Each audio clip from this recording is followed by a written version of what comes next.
And I can even kind of write now, but before I couldn't write the language. And so I could read it, but I couldn't write it. And so now I can. But, with a couple of years I've been in the language program, so. Do you have any of the writings that your father had? Mm-hmm. You still have those? Well, I got copies from the, we each did different people, and I preferred to do my father's thing with Lonsberry. But he was passed away then, when you got these writings? Oh yeah. My father died when he was only 69. How many writings did he have? They have a book full, so I don't know. It might maybe about 300. 300. And where's this book at? That's cultural heritage. It's cultural heritage, and it's written in the old style. Is that it? No, it's not all in the language. Some of it is English. Mm-hmm. Yeah, but I mean, he wrote that at about what time frame? 1900? Yeah, 1941, I think. Thereabouts. No, I think it was after that because my brothers were they had all gone into service about 1941, and then I don't remember exactly when he worked in that language program. It was when they were out here. Vera? Okay, that was in the 40s. Excuse me, Gordon. Vera, just a reminder, we do have your mic on your collar there. Oh, I see. So if you go up and touch that, we can hear that. So just a reminder. Okay. Okay. Tell us when you're ready to go. We're going. We're rolling. All right. Vera, would you give us your name and spell your name and give us the date of your birth and where you were born? My name right now is Vera, Bera, V as in victory. D stands for Dorothy, my middle name, and then Wilson, Wilson. My maiden name was Skenandore, Skenandore. What else? And where were you, what was your date of birth? Oh, my date of birth was June 4th, 1921. And where were you born? And I think I was born in one of the hospitals in Green Bay. I don't know which So you're one. born locally? Yeah. Okay. All right. And tell us the name of your mother and father. My father's name was John A. Skenandore, and my mother's name was Helen E. Adams. She was the daughter of John Quincy and Celicia Adams. And my father was the son of Joshua and Christine Ninham Skenandore. Her maiden name was Ninham. Did you know your grandparents very well? Yes, and knew both sides. Both sides? Mm-hmm. All right, let's talk about the grandparents on your father's side. Tell us about where they lived and what kind of work they did, and if you remember if they went to school.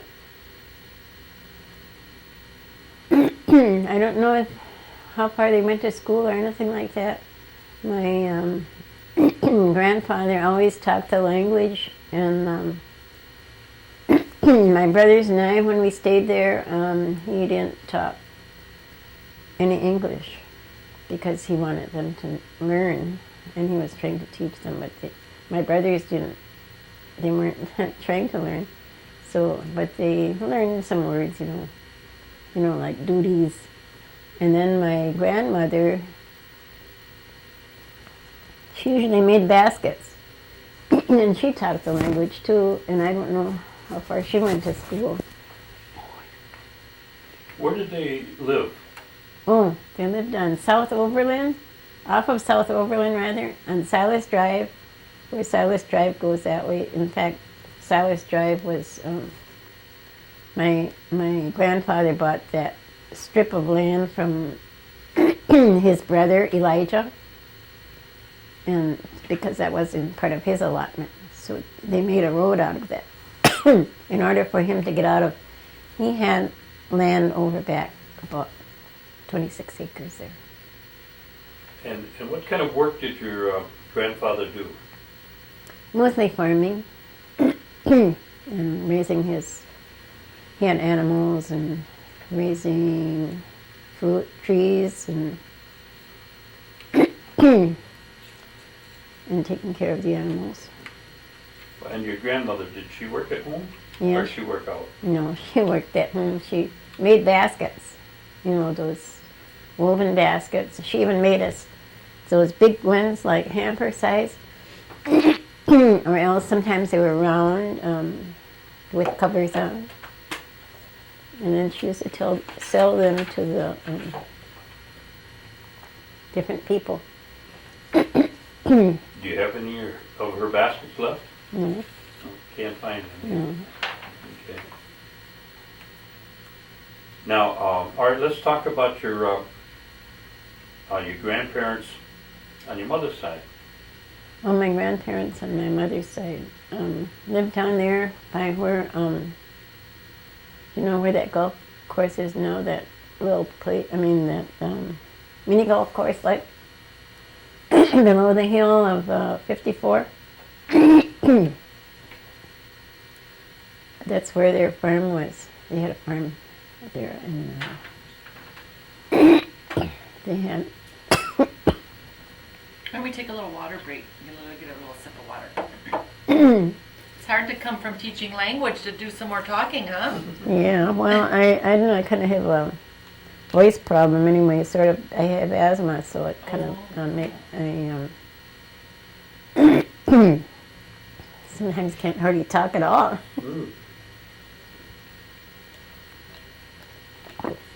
But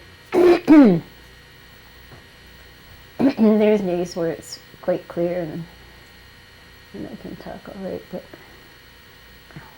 Now, your grandparents on your mother's side, my grandparents on my mother's they side, lived by the golf course, you say? where it is now, they own that land down there, right down to the creek. And what kind of work did your grandfather do? I guess he did farming because they used to have plants. They planted all that area there. And then they had animals, cows and horses, just like my other grandparents. Did your grandmother work out, or did she primarily work at home? She mostly worked at home. Okay. Do you remember the kind of education either one of them had? No, I don't know. I think maybe some of them went to the government school up there, when we had a government school where the Norbert Hill Center is now. And then, well, I don't know about my grandmother, but my grandfather, I guess, went to school. I don't know nothing much about how much schooling he had either. But my grandfather on my father's side, well, I guess maybe I'm thinking about my parents too. My father, I think, went to someplace in Oklahoma to school for a while. And then I don't know if he went to Hampton. It seems like he went to Hampton, but I'm not sure. And then I don't think my mother went away. They just probably went locally to that government school for a while. Did either one of your grandparents talk about New York at all? About people coming out or visiting or any relation back there? Not really. Were either one of them involved in any kind of function with the tribal government? No, I don't think so. I know they used to have big meetings, like in a parish hall or something. And they always had an interpreter for the I don't know, for somebody. Because all they mostly talked was in the language. And what would these meetings be about? Do you know? They were about the New York stuff. In the land claims? Hmm. Okay. Did you attend any of these meetings? Yeah, that's how I know about them. I remember I used to go along with my parents once in a while. Do you remember any of the discussions, or who would lead the discussion?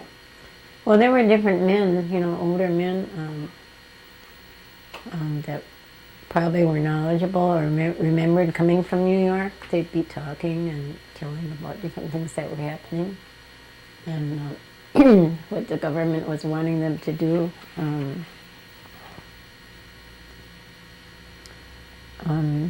I think that's when they also talked about the allotments, because they had made the allotments already in 1890. And this was like 1929 and stuff like that. So a lot of the lands were already being sold. And because they didn't have any money, like to pay for their grocery bill or something. They mostly did farming, I think.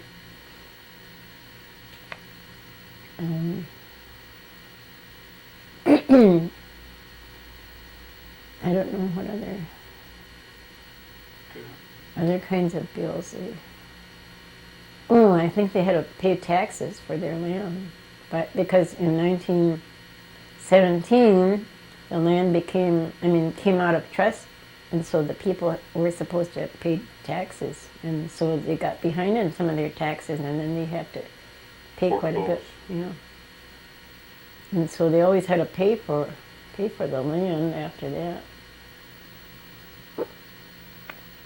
That's how I guess a lot of the lands got lost.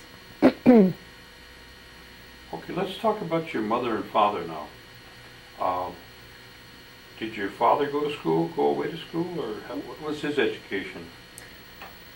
I really don't know how far he went to school, but he talked about going to the boarding school, and that was right up in Maida there, but I don't know how far, because he was working in the laundry, and the laundress told him to go and see if the clothes were dry yet, and they had those big laundry machines, and he had to lift it up, and he was only about probably 8 or 9. Maybe he was a little older, I don't know. Anyway, he lifted that door up and stuck his hand in there, and it just pulled it, wrung it off. And so he always had just a stump. He almost died, I guess, that time. But they took him to the hospital. So he lost his arm at a very young age. Mm-hmm. His hand mostly. He always had this right around here. He always had it bandaged up, and he could carry water with his arm, and he did a lot of things with it. And he never got a replacement until just a little while before he died. Oscar Archiquette worked on getting him some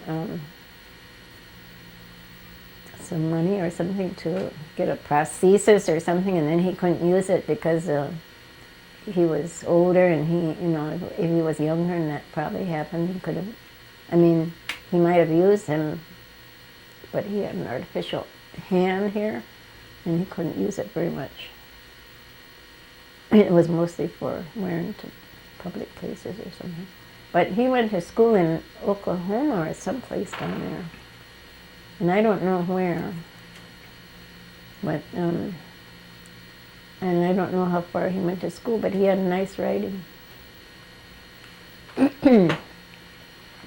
Okay, tell me about, do you remember anything about your mother? Did she go to school? I don't know much about her, because she was mostly at home with us all the time, and there were 6 of us. And she died when she was 32. So she must have had us quite close together, and she was ill all the time. They told her she has to rest, and she couldn't rest because of all of us children, and we were all close together. So, but she seemed educated, I thought. Did we list the But siblings yet? what? or- Not yet. Not yet. Okay. Tell me the names of your brothers and sisters, starting with the oldest one. I'm the oldest. You're the oldest. And Okay. then Benjamin. Benjamin was next. Bert, Leroy, Donald, and Elwyn. I had 5 brothers, no sisters. You were the only young lady in the crowd, huh? Yeah, I was. Well, and where do you remember your house at? Right next to where we live now, down that road. But that road never was named, and now they call it Dead End. And That's off of Oberlin? Mm-hmm. Mm-hmm. It's right behind the Apple store there, Yeah. down the hill there. Mm-hmm. Okay. Well, my nephew, Joe Skenandore, who is Ben's son, lived there, and he's kind of away right now, but he has been back every once in a while, and he's living at the old homestead. And that isn't really the old homestead because my father rented it out for a while. We went to Tomah to school, my brothers and I, for a while. And he rented it to some white man, and this man was making some kind of, I don't know what to say, some kind of insect stuff, I think. Insect repellent, maybe not repellent, but maybe spray or something. Anyway, it was something that exploded and burned the house down. Wow. So we had to go and stay by my grandmother and grandfather, my paternal grandparents, when we came back from Tomah. So we were there a couple of years. Now, when you were, do you remember your mother at all? Yes, I remember. Yeah. How old were you when she died? 10. 10? So you were pretty much the woman of the house then, Yeah. with your brothers. And had you learned to do a lot of the cooking and washing by then? Well, I knew. I mean, I had learned it, but I didn't do too much of it before. She used to do most of it, but I'd help. And my brothers usually did the field work and stuff. Helped my father with the field work. And they had cows and horses. Now, did you go to Tomah before your mother died, or after your mother died? After she died. After she died. So you were 10 years old or older when you went to school, huh? I was about probably 12 or 13. 12 or 13. Now, is that the first time you went to school, or did you go to school at a younger age? I went to school right here in Oneida. We went to the mission school at first. Here? At the Episcopal? Mm-hmm. Okay. You and your brothers both went to school? Yeah, we all went there, and then later on my brothers went to Father Visser's Catholic school, I believe, up on the hill. But I don't remember who all went. I know my 2 older brothers went, but I don't know if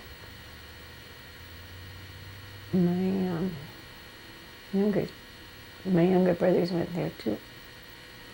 Where did your mother and father attend church at? Episcopal Church. Now, tell me about how was the mission school here? Tell me your experiences there. Well, Good or bad, or they were good. yeah. Yeah, okay. I know we had a good teacher, and that was Alice Cornelius. She was a real good teacher. She was kind and understanding and helped everyone, learn more words and how to do our math and everything. Now, at that time, were you speaking Oneida and English, both? Well, I didn't. Once my grandmother on my mother's side died, she died when I was 5 years old. So I didn't talk the language too much, but I had learned a lot. So I just went to school and mostly talked English after that because my brothers were always talking English too. So you didn't have any problem with the English No. as some of the other ones that only spoke Oneida? No. Okay. Now, when you went to, tell me about going to school. How did that come about, and how did you get there? We what? No, I meant once you left the mission school, did you go to Tomah then? You said you went to Tomah about 10 years old? No, I must have been about almost more like 12. Because Oh. we tried to stay home and keep going to school here. But my father was having a hard time because he couldn't have someone help him take care of us because he was mostly working on the highways. He worked for the county and then he worked for the state too for a while. But he was mostly, like doing, well, that was his work. I mean, he was working on the highway. And I don't know what to say. What all he did, but I know he knew a lot about roads. So then you went to Tomah. Did you go by train or?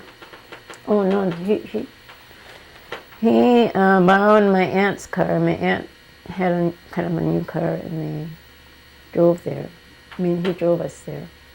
But I guess he had made an application for us to go there for a while. We went there only for 2 years. 2 years? Mm-hmm. And your brothers were there at the school at the time? Mm-hmm. Tell me a little bit about what you remember about Tomah. How was it set up? Was it, they have different dormitories for? Yeah, for the older girls and boys. The older girls lived in one dormitory, and the younger ones lived in a different part. But my father had asked my cousin of mine, she's now passed away. She was married to Dan Schuyler. Her name was Catherine Skenandore. Oh, it's North Skenandore's sister. And she was there, and there were several other girls from Oneida there. He asked them if they'd kind of look after me or something, or watch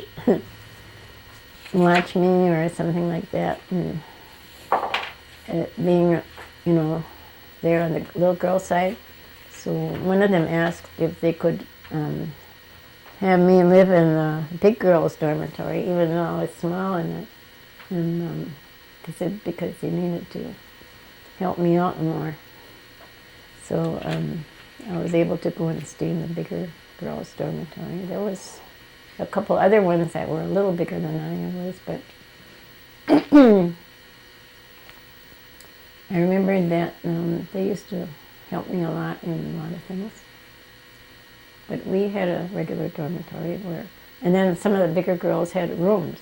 They had rooms together. And there were Indians from all over? Yeah, Chippewas and Winnebagos and Potawatomis. Anyway, as far as I remember, it was mostly those and some Oneidas. Did you get a chance to talk their language very much when you were out there? No. No, hardly any of them were talking. Maybe the older girls. I think even Catherine didn't speak the language. What kind of training did they give you outside of school? Did they give you training to do work besides schoolwork? Yeah, we had duties, and then if you and then you could go to movies on I think it was either Saturday night or Sunday. If you didn't have any, and this was a way of if you didn't have any demerits, if you had demerits, and they call these demerits, it was if you did something, I don't know, wrong, maybe you didn't make your bed or something, or they took points off, and then they added them up, and at the end of the week, if you had to make them up by doing something like maybe polishing or helping polish. Maybe there were several girls would polish the assembly room floor, with the dust mops and stuff going back and forth. Or else we'd do the kettles. A lot of times we had to take something like that, SOS pads, and polish the kettles so that they were shining. And we did that on the inside and outside. And there were different duties we had. Sometimes people had to work in the kitchen, or, like, I don't know, maybe cutting up stuff. What were some of the things that you got caught at and you had to do extra work for?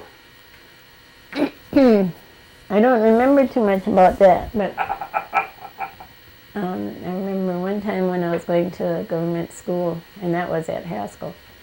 They had these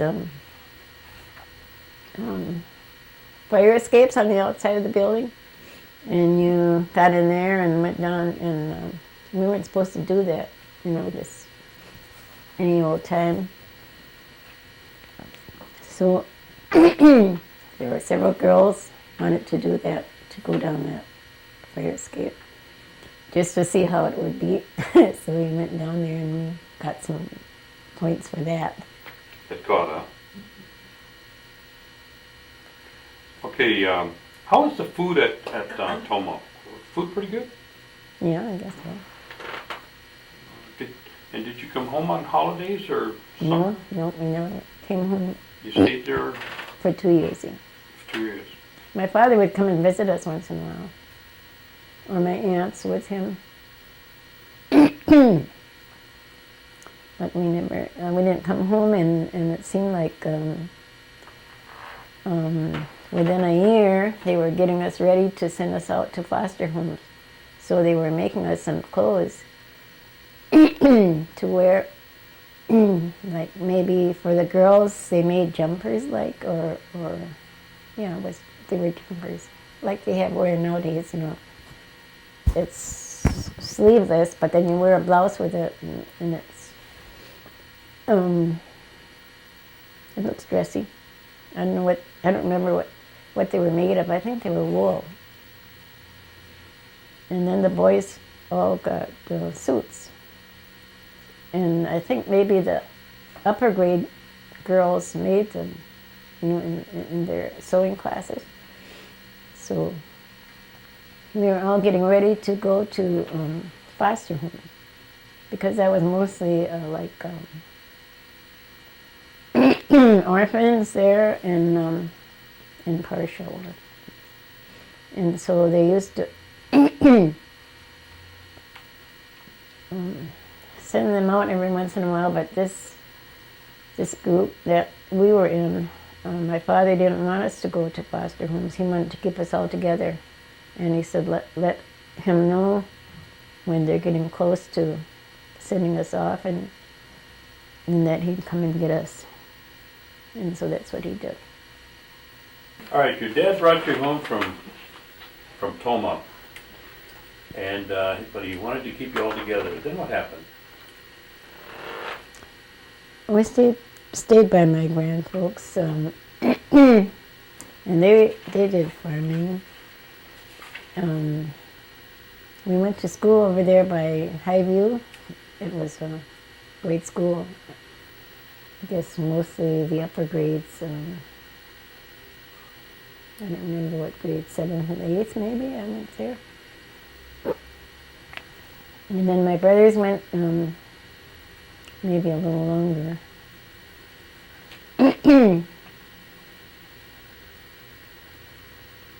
I think Winnie and Mary Edna were there too. I think they were, yeah. About that time.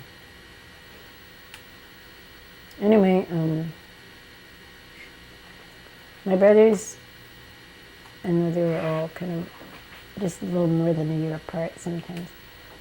They all went to school there. I don't remember how long we stayed by my grandparents, but we stayed probably until, and they used to dry corn, harvest their corn and dry them.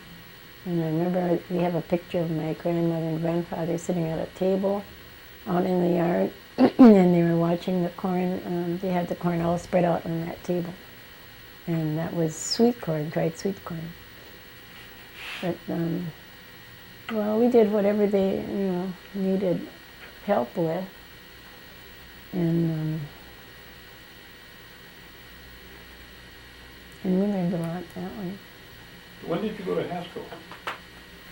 That was after I graduated from Highview, I guess, because they had one year there. Well, I don't know, maybe anyway, it was supposed to be the 9th grade, and I don't know, it was from the 9th, 10th, and 11th, 12th, and that would be the high school, I guess. And then they had 2 commercial classes. But when I went there that one year and I got sick. To Haskell? Mm-hmm. Yeah, I got. All the girls from the north used to try and be strong and saying they could sleep out on the porch. It was a dormitory actually, but it was kind of like a porch, and it was. It had a lot of windows all around, but it was. It was cold out there, and well, for a long time it wasn't too cold. But we used to have quilts, real heavy, not heavy, mostly, I think they were feather quilts, because they weren't really heavy. But I guess if your foot got out of the bed and was exposed to the cold, you'd catch a cold or something, or. Anyway, I kind of got, I got my,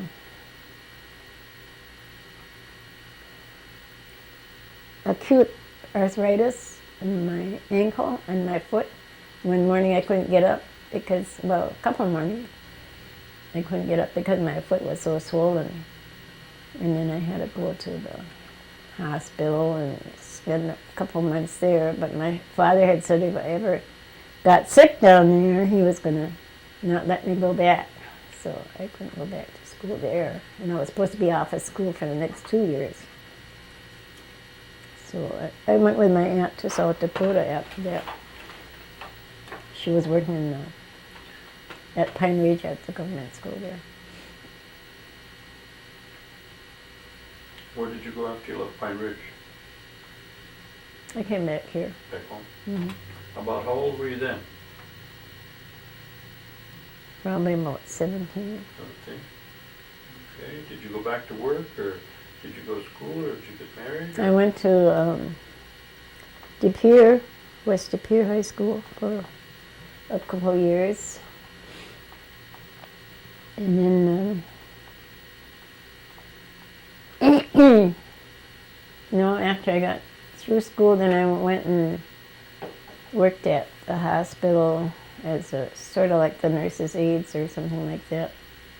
And then I worked, they had a manpower program that was kind of like the WPA. I think it was Roosevelt's administration then. They had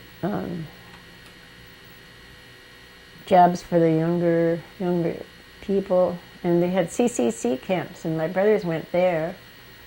And these were all federal training programs. And then some of them went to work in machine factories, or there was a training thing, I guess, that they went to Milwaukee. And I worked in the office to help send a lot of the kids there. When the war broke out, they just went into service. A lot of them came home just long enough to get ready to go into service, and that was World War II. And you continued working there? Yeah, I worked there a couple of years, I guess, or maybe just 1 year, I don't know. Anyway, after that, then I worked in Milwaukee. I went to work in Milwaukee in a defense plant. And what kind of plant was that? I'm sorry. Defense plant. Oh, okay. Well, it was Ellis Chalmers supercharger, and they were those they were making those big, I guess they're motors or something, they're big round things anyway. And they did, well, I worked in the oil department, so I helped with the inventory of the oil that they used and stuff like that. And then, and after that, I worked in Milwaukee. I don't know how many years, but a lot of our friends came home, and they were after the service. They came home, and I guess we kind of came back here too at different times, because I remember coming back here and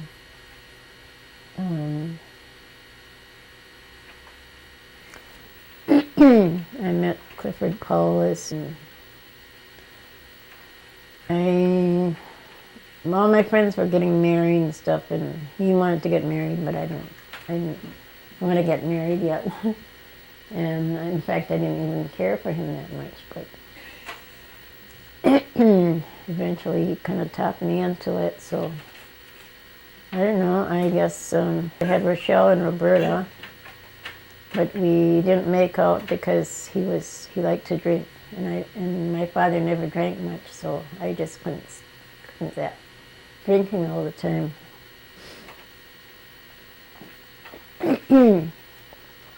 We had those two girls, and then I got a divorce because he stung me up and stuff. I don't know if that should all go in the records. Well, no, you don't have to talk about that. Okay. After your divorce, then did you? I went to it. And that was, you're still living in Oneida? No, we moved to Chicago then for a while.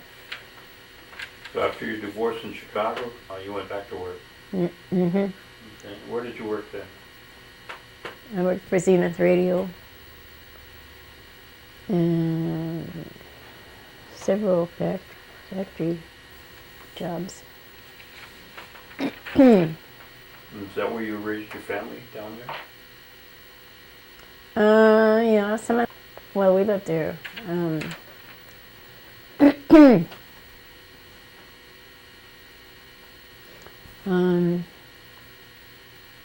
then we went and, well, I met and married Owen, and we moved to Black River Falls for a while and lived around there. Now, what's his name? Owen Wilson. And where's he from? He's from Tomah area. Tomah? Mm-hmm. Is he Oneida? No, he's from the beginning. And you lived back We Black lived, River Falls? we lived there around that area. Did you move back from there then? We lived there about 20 years, and Abby was getting older, and You had some more children then? well, yeah, we had 4 children. 4 children. You had 2 from the first marriage and then 4 from your second marriage. Mm-hmm. And what's the names of your the 4 children from your second marriage?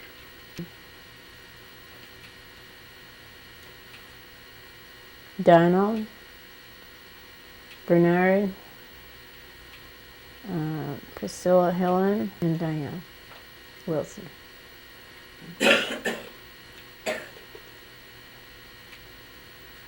did you raise them all in Black River Falls, or did you move back to Oneida? No, well, they were, see, I think they were all born in Chicago. Oh, So by the time we got there, they were going to grade school, and then they went to high school, and then we moved back here. Abby was saying she wanted to either go in a nursing home or something.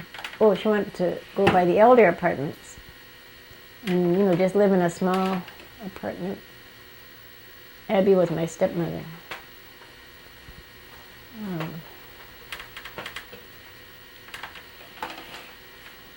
So we came back here and raised them here. about what year was that you came back here? In the 70s or in the 80s? Probably about 77. Okay. Then you started going to work out here? Mm-hmm. I was there. And what was the job that you started with here? They were doing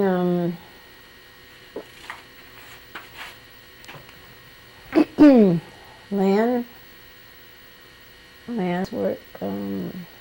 It was the beginning of the land office, like, and they were wanting people to help research the allotments. You know how the allotments are, and so that's what I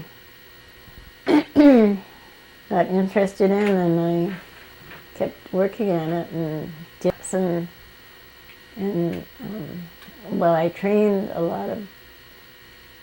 First, there was this Joe, what is his last name? Anyway, he trained us, and then we trained other, you know, like the teenager kids. They had those 16-year-olds. They were, what did they have that program under? Some kind of government-funded program to train them. So we train other people to learn how to do all these sections and townships and ranges and the whole reservation that were, you know, the boundaries and everything, and how we lost them. We did the title search of it. The title search is sort of like a history of each parcel or allotment. And some people had an allotment down there, and way out east or north, and then maybe way over this way.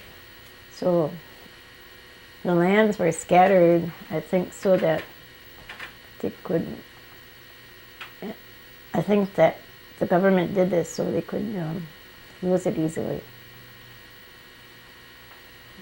Because they didn't really know where their allotments always were. And first thing they know, they get behind on the taxes, so they'd sell the lands a lot of times, like that reformatory area. One man was buying most of it,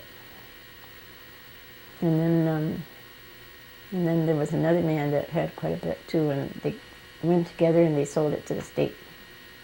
So that's why the state owns that reformatory over there, that reformatory land. How many years have you been working on the title research? 25. 25 years. Wow.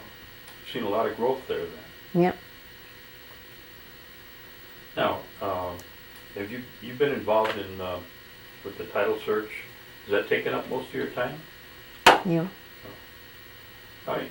Just recently, you were given some of these awards. You want to show us those, and maybe you could explain to us what they are, each one of them.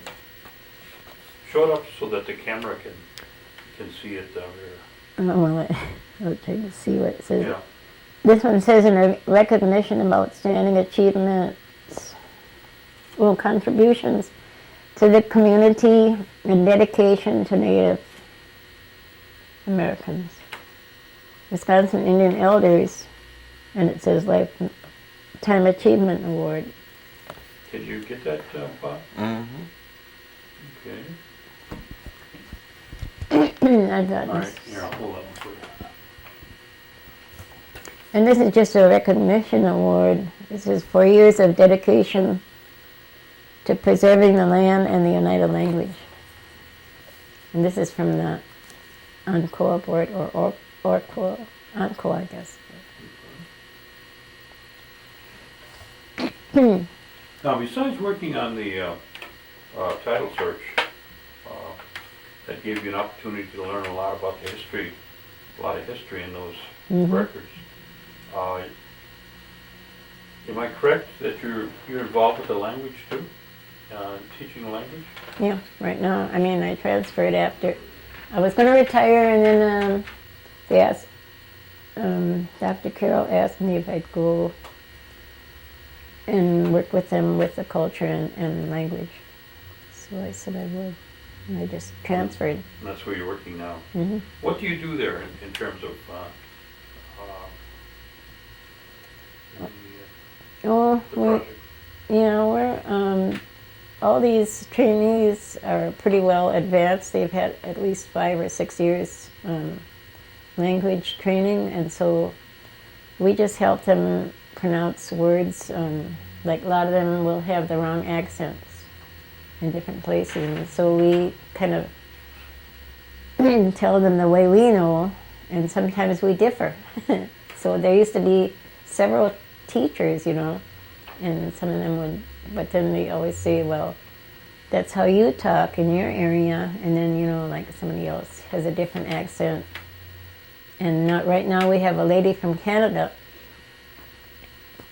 who also kind of has a little different accent, but she she talks pretty much the same as we do. Do you have an Indian name? Yeah. Can you tell us what it is? It means she's carrying flowers. Gajit Jahal. Say that one more time. Gajit Jahal. She's carrying flowers. Now, tell me where you have to go.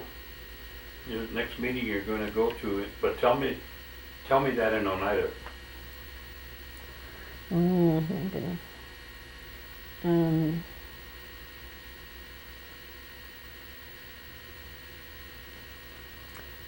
Andiyo go to ali datno uspa nanggahuistay to would, let's see. I'm trying to say we'll get together, and I can't think of it right now. Okay. To Ayagwat Kanisan, what they call it, the log house? Not the long house, the log house. Okay. So we'll meet there, and we usually go till about 3 o'clock. Okay, let me see if I get this right now. Sadam Koryakska? Osto? Ostu? Okay. Did he ask if you were hungry? Mm-hmm. And I That's said, probably what you're going to said eat. a little. That's his big question. Now, one last question. You've seen a lot of things happen here on the reservation during your time. What kind of recommendations would you give our youth to prepare for tomorrow? For tomorrow, or just the future? Yeah. I think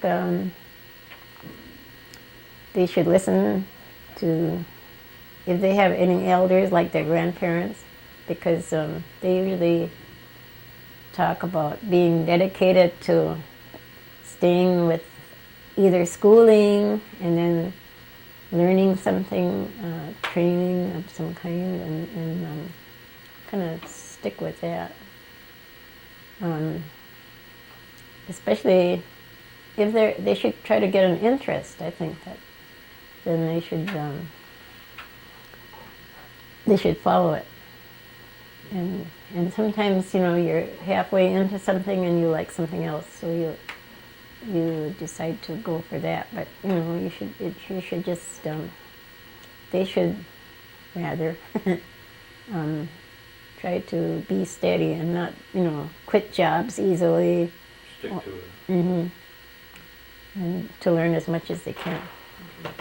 Now, if you had an opportunity to make some changes, what kind of changes would you like to see in the community, be it for the elders, for the youth, for the language, or for the land? Is there anything that you have a pet peeve about? You know what I mean? That you'd like to see change?